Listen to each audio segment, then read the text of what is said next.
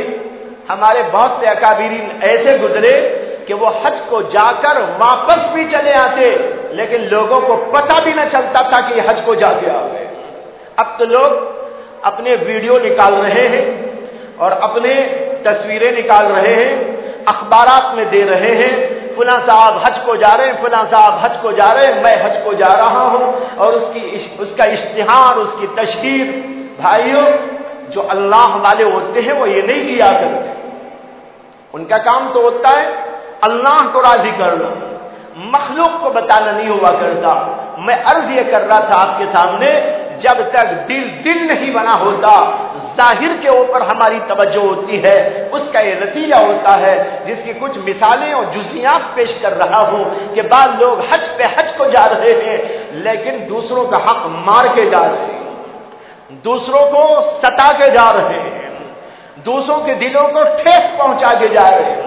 اللہ ایسے حجوں کو قبول نہیں کرتے, اللہ ایسے عمروں کو قبول نہیں کرتے, بلکہ اللہ تو ایسی نمازوں کو بھی قبول نہیں کرتے جس میں کسی کا حق مارا گیا.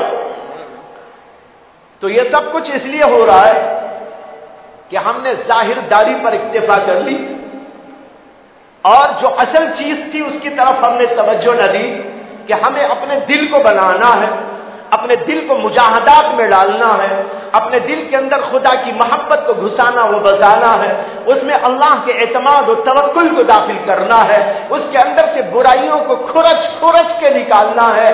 اللہ نے فرمایا وَنَفْسٍ وَمَا سَوَّاهَا فَأَلْهَمَهَا فُجُورَهَا وَتَقْوَاهَا. اللہ نے نفس کی قسم کھاتے ہوئے بتایا ہے کہ وہ اللہ نفس کے اندر اچھائیوں کو بھی رکھتا ہے, برائیوں کو بھی رکھتا ہے. یہ اللہ کی حکمت ہے, اللہ کی مصلحت ہے. اللہ تعالیٰ نے ہمارے نفوس کے اندر کچھ تقوی کا جذبہ بھی رکھا ہے اور اس کے ساتھ فجور یعنی گناہوں کا جذبہ بھی رکھا ہے. کبھی گناہوں کا جذبہ ابھرتا ہے اور کبھی نیکیوں کا جذبہ سامنے آتا ہے. اللہ کا حکم یہ ہے کہ اپنے نفس کے اندر کے گناہوں کے جذبات کو ختم کرو یا کم از کم مغلوب کرو اور تقوی کے جذبات کو آشکارا کرو اور اس کو ابھارو اور اپنے اندر نیکیوں کے اور اچھائیوں کے جذبات کو ابھار کر اپنے آپ کو فرشتوں جیسا بنانے کی کوشش کرو. لیکن اس کے اوپر محنت کرنے والے بہت کم لوگ ہیں دنیا میں, اسی لیے ہمارا نفس نہیں بن پا رہا ہے, ہمارا دل نہیں بن پا رہا ہے. اس کے اندر بہت ساری برائیاں گھسی ہوئی اور بسی ہوئی ہیں, اس کے اندر لوگوں سے تکبر بھرا ہوا ہے, اس کے اندر عداوت بھری ہوئی ہے, دشمنیاں بھری ہوئی ہے اور ایک دوسرے کے ساتھ برائی ہمارے نفوس کے اندر گھسی ہوئی اور بسی ہوئی ہے. گناہوں کے جذبات اندر سے پلتے چلے جا رہے ہیں اور ہر وقت گناہ کی طرف انسان جا رہا ہے. کبھی آنکھوں کا گناہ, کبھی زبان کا گناہ, کبھی دل کا گناہ, کبھی ہاتھ پیر کا گناہ کرتے چلے جا رہا ہے. احساس تک نہیں ہو رہا ہے کہ میں کس قدر گناہوں کے اندر پڑا ہوا ہوں. اگر قیامت کے دن مجھ کو اس حالت میں اٹھایا جائے گا تو مجھے کہاں لے کر جایا جائے گا. ایک بزرگ کی بات یاد آ گئی جو بڑی عجیب و غریب ہے. آپ کو معلوم ہے کہ حضرت سیدنا آدم علیہ السلام کو اللہ تعالیٰ نے پیدا کر کے جنت میں ان کو مقام دیا تھا, ٹھکانہ دیا تھا. فرمایا تھا کہ آپ اور اپنی زوجہ حضرت حوا دونوں جنت میں رہو, یہاں کھاؤ اور پیو, لیکن ایک درخت کے قریب نہ جانا. لیکن شیطان نے ان کو بہکانے کی کوشش کی اور آخرکار ان سے ایک خطا ہو گئی کہ جس درخت سے اللہ نے منع کیا تھا اس درخت کو انہوں نے کھا لیا. کھاتے ہی اللہ تبارک و تعالیٰ کا عتاب ہوا, جنت کا لباس اتر گیا جو بڑا نورانی تھا. انہوں نے پتوں سے اپنے آپ کو ڈھانکا اور پھر اللہ نے ان سے خطاب کیا اور کہا کہ تم یہاں پر رہتے ہوئے یہ گناہ کر چکے ہو اور اس خطا میں مبتلا ہو گئے ہو, اس لیے اب تم یہاں نہیں رہ سکتے, اب تم کو دنیا میں بھیجا جائے. اللہ تعالیٰ نے کہا اہبطو, جاؤ یہاں سے نیچے جاؤ. اللہ تعالیٰ نے ان کو دنیا میں بھیج دیا. یہ واقعہ تو سب کو معلوم ہے. ایک بزرگ اس واقعے کے اوپر تذکرہ کرتے ہوئے اس پر تبصرہ کرتے ہوئے فرماتے ہیں کہ جب اللہ نے آدم کو جنت میں رکھا، وہ آلریڈی جنت میں تھے، لیکن گناہ ہوا تو ان کو نکال دیا گیا جنت سے۔ تو جو آدمی جنت میں گیا ہی نہیں، وہ گناہ کر کر کے جنت میں کیسے داخل ہو سکتا ہے؟ سوچنے کی بات ہے کہ نہیں ہے؟ جو آلریڈی جنت میں تھے، مکان ان کا تھا، مسکن ان کا تھا، وہاں خطا ہوئی، اللہ نے کہا نہیں یہاں سے نکل جاؤ۔ تو جو یہاں رہتے ہوئے گناہ کر رہے، وہ جنت میں کیسے داخل ہو جائیں گے؟ اللہ ان کو پاک کریں گے پہلے، اور پاک کرنے کے لیے ایک ہاسپٹل میں بھیجا جائے گا، اس کا نام ہے جہنم۔ یہ جہنم مسلمانوں کے لیے ہاسپٹل ہے اور کافروں کے لیے قید خانہ ہے۔ ان کو تو قید خانے میں ڈال دیا جائے گا، لیکن مسلمانوں کا وہ ہاسپٹل ہے۔ جب تک مسلمان گناہوں سے پاک نہیں ہوگا، گناہ کے جذبات سے پاک نہیں ہوگا اور اس کے دل کو پاک نہیں کیا جائے گا، اس وقت تک وہ جنت میں داخل نہیں ہو پائے گا۔ اس کے لیے اللہ نے یہ انتظام کیا۔ کبھی تو اللہ دنیا ہی میں ہم کو موقع دیتے ہیں، بلکہ کبھی نہیں بلکہ ہر وقت دیا ہوا ہے کہ تم دنیا میں رہتے ہوئے اپنے آپ کو پاک کر لو، ان جذبات سے اپنے آپ کو پاک کر لو، تقوی کے جذبات سے اپنے آپ کو لبریز کر لو۔ پھر یہاں سے جب جاؤ گے کسی ہاسپٹل میں جانے کی ضرورت نہ ہوگی، ڈائریکٹ تم کو جنت میں بھیج دیا جائے گا۔ لیکن اگر خدا نخواستہ دنیا میں رہتے ہوئے تم نے اپنے دلوں کو پاک نہ کیا، صاف نہ کیا، گندگیوں میں ملوث رہے، دل ناپاک رہا، نفس ناپاک رہا، جسم ناپاک رہا، آنکھیں ناپاک رہی، کان ناپاک رہے، تو پھر کیا ہوگا؟ ان کی پاکی و صفائی کے لیے انتظام کیا جائے گا۔ تم نے خود پاک نہ کیا، اب تمہارے لیے خود اللہ کی طرف سے انتظام ہوگا اور وہ جہنم میں بھیج کر ہوگا۔ جہنم میں پاک و صاف کیا جائے گا، ہر ایک کی الگ الگ جو ہے اس کا مقام ہوگا۔ کوئی جلدی نکل جائے گا، کوئی دیر سے نکلے گا، کوئی بہت دیر سے نکلے گا۔ جیسے کہ ہاسپٹل میں داخل ہونے والے لوگوں کی بیماریاں بھی الگ الگ ٹائپ کی ہوتی ہیں اور ان کی حیثیتیں بھی الگ الگ ہوتی ہیں، اسی طریقے پر ان لوگوں کا حال بھی ہوگا۔ کچھ جلدی سے نکل جائیں گے چھوٹے موٹے گنہگار، اور بہت بڑے بڑے گنہگار ہوں گے تو دیر تک ان کو رکھنا پڑے گا اور ان کی اصلاح کی جائے گی، پاک و صاف کیا جائے گا۔ جب وہ پاک و صاف ہو جائیں گے اللہ فرمائیں گے اب ان کو یہاں سے نکلو۔ لیکن کوئی تیار ہے کہ ایک آدھ گھنٹے ہی کے لیے جہنم میں چلا جائے؟ اگر پوچھا جائے کیا جواب؟ 1 گھنٹے کے لیے، بھائی زیادہ نہیں، آدھے گھنٹے کے لیے تیار ہے؟ کوئی ہے تو ہاتھ اٹھاؤ بھائی۔ اللہ نے کافروں کے بارے میں قرآن میں فرمایا ہے اما اصبرہم علی النار، یہ لوگ دوزخ پر کیسے صبر کیے بیٹھے، یعنی جہنم میں جانے تیار بیٹھے ہیں، اللہ کو نہیں مانتے، رسول کو نہیں مانتے، اس کی تعلیمات کو نہیں مانتے، نہ مان کر صبر کیے بیٹھے ہیں کہ جہنم میں چلے جائیں گے۔ یہ کافروں والا مذاق ہے، کافروں والا مزاج ہے۔ مومنوں کا مزاج وہ ہے جو ابھی دیکھا گیا، وہ ایک لمحے کے لیے بھی جہنم میں جانے تیار نہیں۔ جب نہیں ہے تو ہمیں اور آپ کو اپنے نفس کی اصلاح کی طرف توجہ دینی چاہیے، اپنے آپ کو پاک و صاف بنانے کی کوشش کرنا چاہیے۔ اللہ مجھے بھی آپ کو بھی اس کی توفیق عطا فرمائے۔ وآخر دعوانا ان الحمدللہ۔